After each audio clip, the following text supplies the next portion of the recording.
Kentucky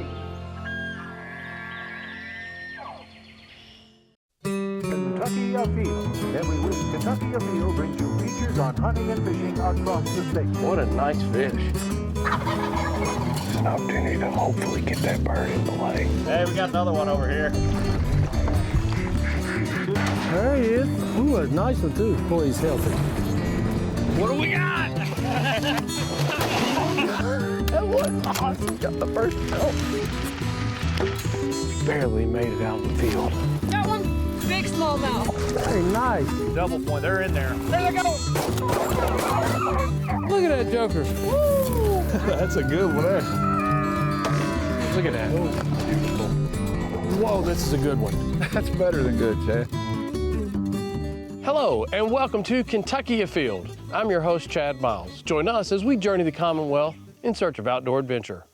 This week, we're going to learn about how your city or municipality can apply for a boat ramp, boat dock, or fishing pier. Then we're going to hit the deer stand for some early season archery action. But first up, we're going to hit the dove field for the opening day of dove season and some fast flying doves.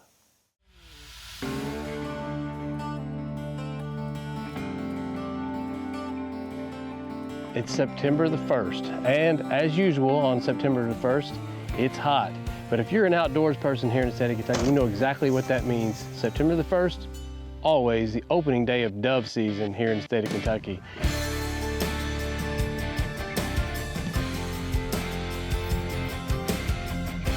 And I am lucky enough to be invited to an old friend of mine, family farm out here in the Mount Washington, Spencer County area. And we've got a good old-fashioned dove shoot going on. He's got quite a bit of habitat planted out here, a lot of sunflowers, and he's been seeing quite a few birds sitting down and waiting for them to come. They ought to be any minute now. It's time to get loaded up. And for me, this is kind of the official kickoff to the hunting season. I know that the squirrel season has been in, I haven't been out yet, but when September the 1st comes in, dove season opens up, it rolls right into all the other hunting seasons. And I can't wait to, one, shoot some doves, and then secondly, be in that deer stand next weekend. They're starting to fly more and more. I've already seen 3 now. We are still in the process of getting all of our hunters out in the field. So we're letting birds fly right over top of us, letting them get used to us being sitting here, and we're not shooting yet. I think they got 1 or 2 more trips on the UTV to get everybody out. Then the game plan's going to change dramatically. Well, it looks like our last hunters have now gotten to their hay bales, so we got a thumbs up, so there's no more free passes. Next bird that comes through in range, it's time to start shooting. Right here.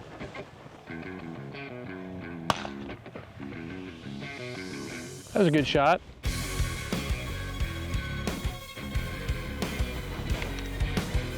Man, they're turning. There's 5 or 6 in that group, though. Here comes one. Get ready.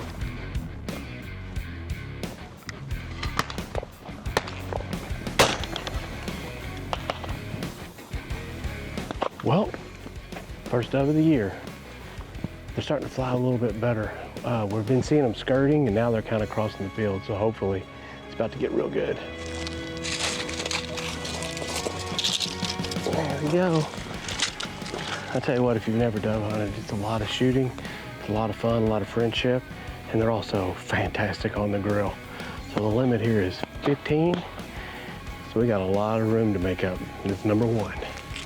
Oh look, I got one on the fence right there. Came in and took my seat while I was retrieving my bird. A bird literally flew in and landed right here. As I was walking back up, when the bird come off the wire, it went lower. Because this hillside is rolling, even though a bird looks like it's the appropriate height off the ground, you gotta be very cautious in the direction you're shooting. That shot would have been right toward that couple sitting down there. I've got perfect avenues to shoot this way or this way. There's no reason for me to ever need to take a shot dead left or right unless it's straight above me.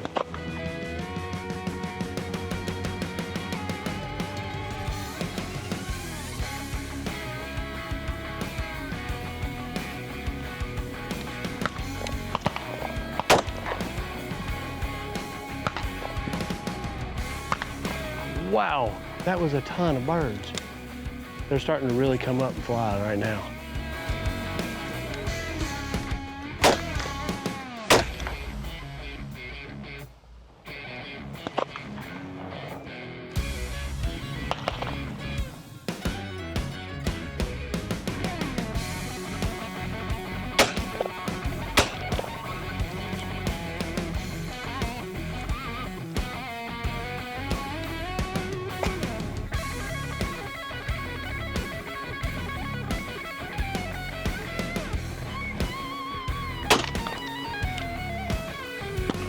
Got that one. All right. That was a fun bird right there because I got a little shook up because I watched it fly toward me so long and trying to decide when to take the shot. Put it down though, let's go pick it up.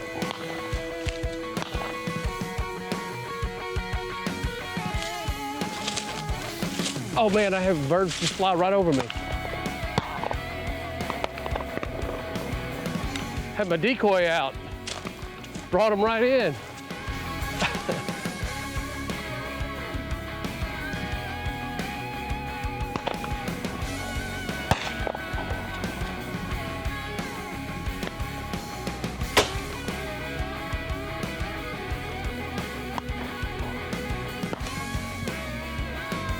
Starting to fly a lot faster now, a lot more birds.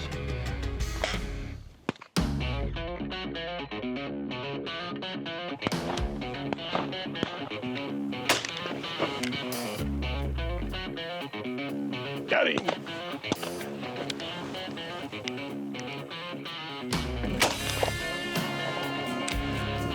All right, got them down in the front and the back.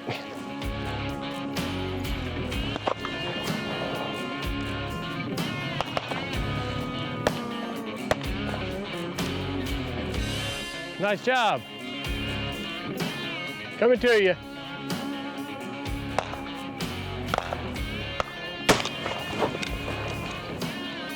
Pretty birds, tasty birds too. I'll tell you what, if you've never had dove, my favorite way is to grill them. But there's a lot of different ways that you can eat dove. And really, most of the things you can do with chicken, you just don't want to overcook them. But if you ever had them, they're kind of a darker red meat and wrapped in bacon and grilled. Probably my favorite way. They are absolutely delicious. Right into the sun.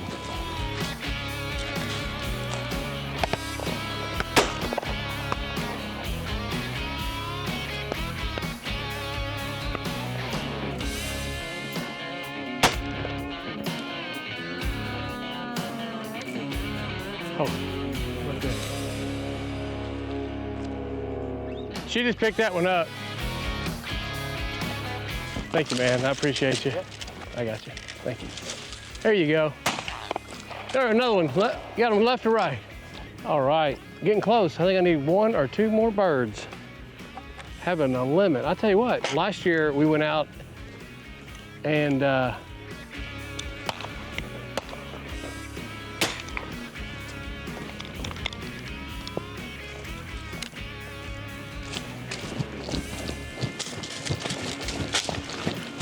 come here. Come here, Andy. Come here, Andy. Come here, Andy.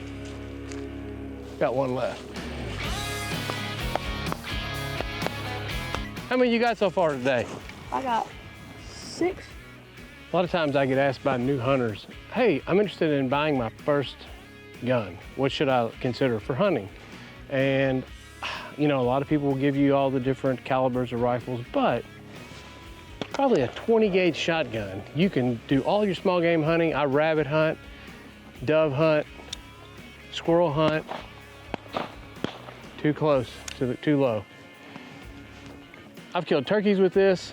You can shoot slugs through it. A 20 gauge shotgun is probably about as versatile as any gun you can use for hunting, because you can hunt everything from deer to doves. And it's a perfect gun to get introduced into hunting. Rabbit hunting, squirrel hunting, duck hunting, dove hunting, deer hunting, turkey hunting. Pretty much covers the gamut here in Kentucky.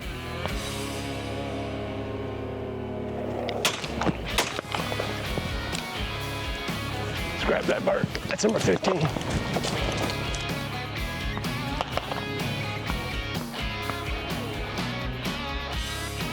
Well, I'll tell you what, if you get a chance to go to a dove hunt, you've never done it, take full advantage. It's a lot of fun. It's great eating. Got 5, 10, 15 doves. That's the limit. Make sure we pick up all our shell casings, round up our mess, and we're gonna go talk to some of these other people and see what type of luck they're having.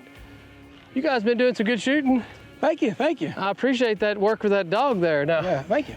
now you actually came up from Arkansas, you and your boys. Yes, sir, yes, sir. So what brought you to Kentucky to dove hunt? Well, Jack Porter, the guy we're hunting on, he's a acquaintance, a friend of mine. Okay. And he invited us up. We've been coming, this is our 3rd year. It's my youngest son, Wesley. Hey, Wesley. And my oldest son, Bradley. Well, glad to have you guys in Kentucky. I hope you've had fun. And your dog, come here. Indy. Come here, Indy. Indy, here. She must be camera shy. Does she duck hunt as well? She does. So she retrieves ducks. So that's great, because a couple of those times, man, she was out, the birds would hit the ground and still be on the go. She was picking them right up. Yes, sir. Well, I'm glad to have you guys here in Kentucky. I hope you have a good time, and we'll be calling you when the season opens in Arkansas. That'd be great. That'd be great. Thanks for having us. Thank you. Well, I can't think of a better way to spend September the 1st. You know, we had some new hunters out here today, saw some good dog work. We got our limit, it's time to go put them on the grill.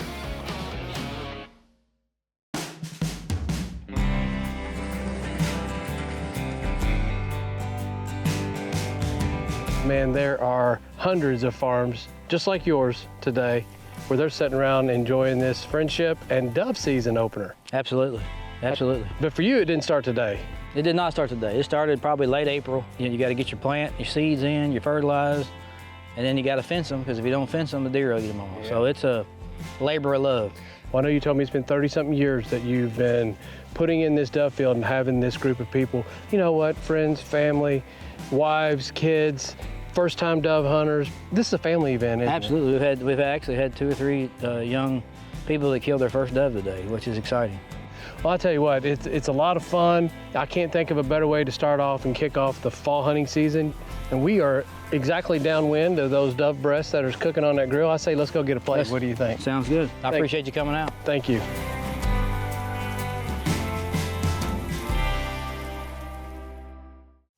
There are many things to be considered before building a boat ramp, courtesy dock, or fishing pier. But the Department of Fish and Wildlife is here to help you with the process.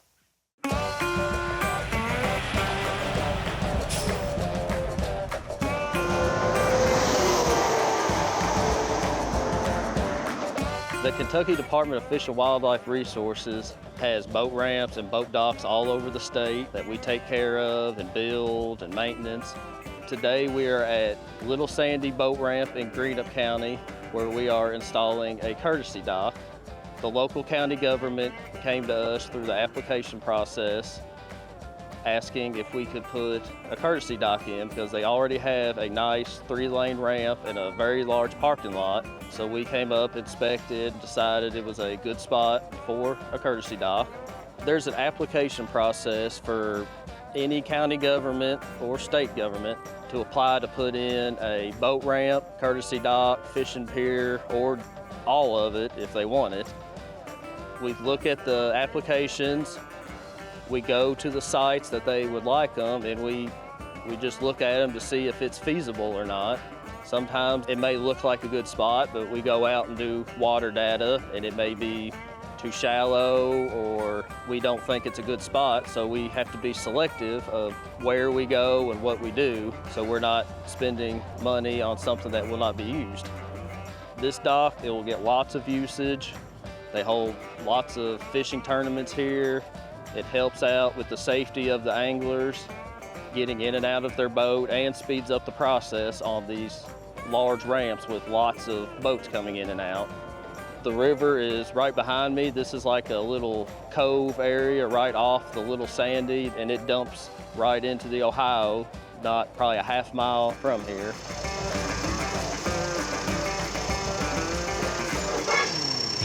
This dock is made from all aluminum. We've had wooden docks we've built in the past that do not last near as long. So we're trying to go to all aluminum just for the low maintenance and the longevity that they last. There is some wooden boards on the outside to protect the boats from hitting the aluminum, and we'll put rub rail on those as well. And that should be the only thing that we should ever have to replace on these docks, as opposed to a wooden dock. They hardly last 10 years. And so this has an aluminum frame with an aluminum floor, aluminum gangway, so it should last forever. The time of year does not matter too much on when we install.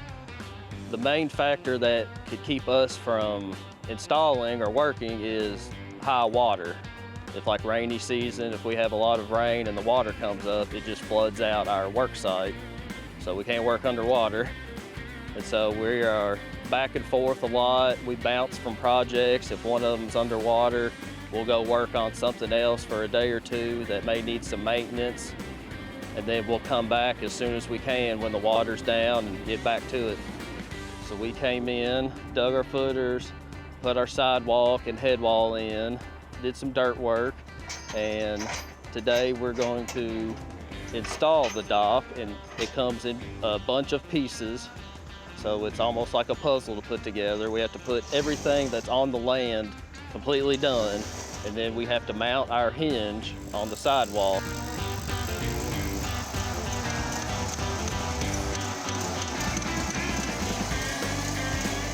Then we will bring the dock in and piece by piece put it into the water.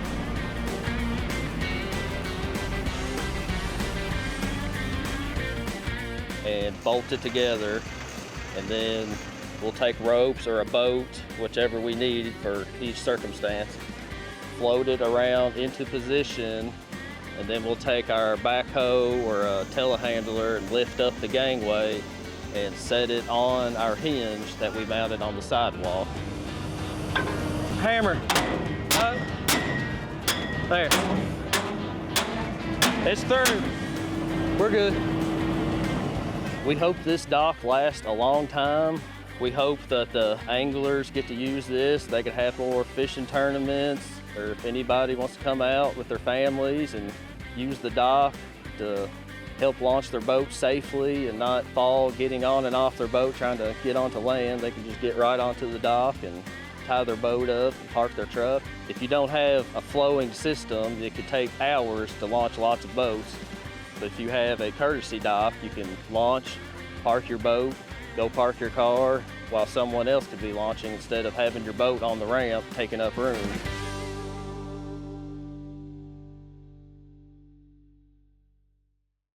Hey, it's that time of year again. Time to get in the woods and in a deer stand for the early archery season.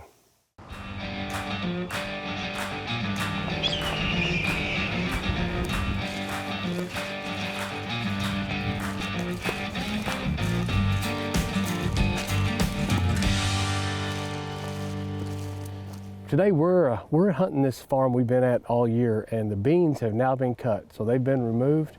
It's time for us to make our way into the woods. We're going to a stand. The last time I hunted this stand in the evening, I had a pretty good buck chase a doe right by me. I made a couple noise trying to get that deer to stop. Paid no attention, it kept on running, and that's pretty typical when they're starting that rut phase. Hopefully tonight I can get in this stand and have some deer come through chasing. We're going to do some rattling, going to do a little grunting, and hopefully that buck that I've seen, or a couple other deer that I've seen out here, will show up and get in bow range. We'll see how it goes. You won't get a deer if you don't get out in the stand. Bad conditions, rain, can't stop us. We're going to try to get out there and make this happen.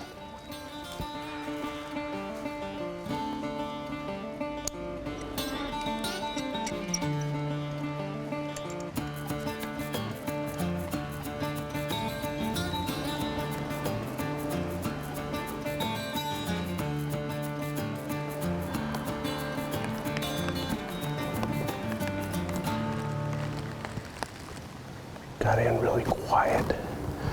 Feel really good about that. The interesting thing is that when I was down in the field, it was really windy. And the wind was supposed to be coming directly this way, blowing my scent right across the creek the way I came in, which would be perfect. Unfortunately, when I got in here and got set up, you can't always trust the wind that you see on your weather apps. Because I got in there and got set up, the wind on this hillside is going this way. Now, that doesn't necessarily ruin my hunt, but it does let me know that if a mature buck comes in and it's moving toward the way my wind is blowing, I want to do my best to try to get a good shot before it gets downwind. You got a mature deer, unless he's got a doe on his mind, they're going to probably wind you if you're downwind. So hopefully, any deer that crosses this creek, I'll have the wind in my favor. Right now, it's not moving in the same direction that I was anticipating. Honestly, I would have chose a different stand had I known it was doing this. But now I'm here. I got to make the best of it.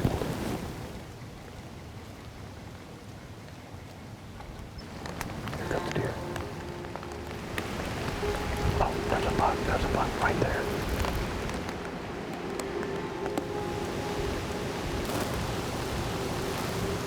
I can't see it now, but I just saw a buck. It's a 9 or a 10 pointer, and it's walking down away from me toward the creek.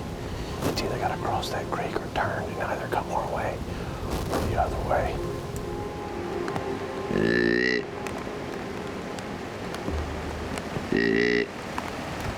Here he comes, here he comes, here he comes.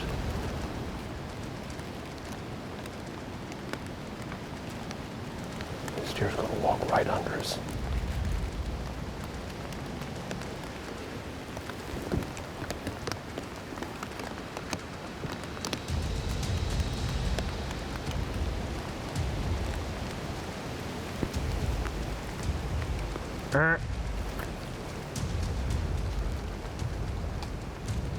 You gotta push your leg a little bit.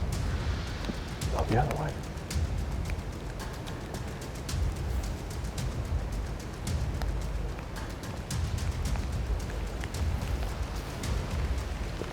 You gotta move your leg the other way. There you go.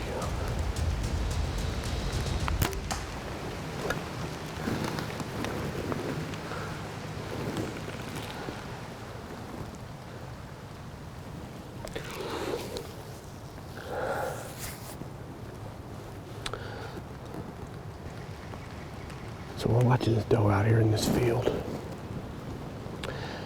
And this deer is out there messing around, and I'll look back. And this buck is making its way away from us. I know it's going to get to the river, it's going to have a barrier, so I start grunting. And I grunt 3 or 4 times, thinking maybe I can bring that deer this way. It starts running down here toward us. Well, the way this is set up, I get it full draw, and when the deer stops, it's sitting down here. I can't get a shot because of the angle with my camera guy here. So the deer is standing there, perfect range. I can't get a shot, can't get a shot, can't get a shot. Finally, I was able to get a shot off. Hopefully, this will all pull together.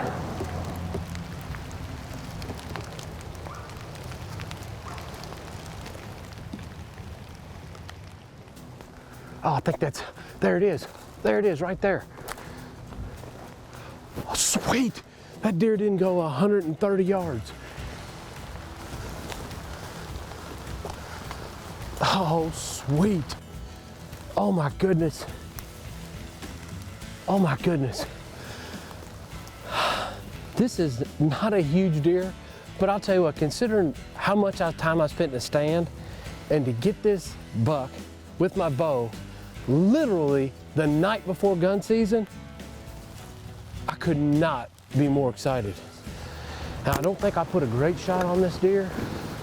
It literally is on the other side, but the deer was slightly quartering away, and whatever happened, it didn't go but 100, 120, 130 yards, and here it is. Very wide deer, not very long tines, but I could not be more excited. Tickled to have this deer. Buck tag is punched. What a great season. I'm so excited. What a year. Now let's check in and see who else has been out having fun in this week's Ones That Didn't Get Away.